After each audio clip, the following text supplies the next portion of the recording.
In West Virginia, for example, we supported, starting in 2020, this incredible organization called Coalfield Development.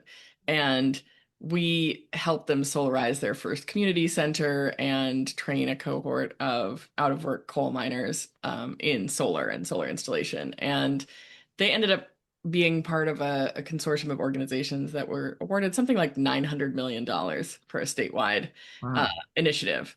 Incredible way to scale this up and really to convert not just the infrastructure, but also the workforce from coal to solar. Um, and so one of those amazing cases where the organization essentially had graduated. There was no way that they needed our support anymore. So we were there to like cheer them on, but we were no longer directly investing. And then Mm. unfortunately, almost all of that got clawed back last year with the change of administration. And so they came back to us and said, "Hey, like we still have some work that we really want to keep going. We want to keep the core of the solar and the workforce development happening. And we also want to tell our story." And so we are reinvesting in the core of their work with another grant and working on a short film that we're going to hopefully premiere at New York Climate Week this fall, and share with broader audiences to mobilize more support around the work.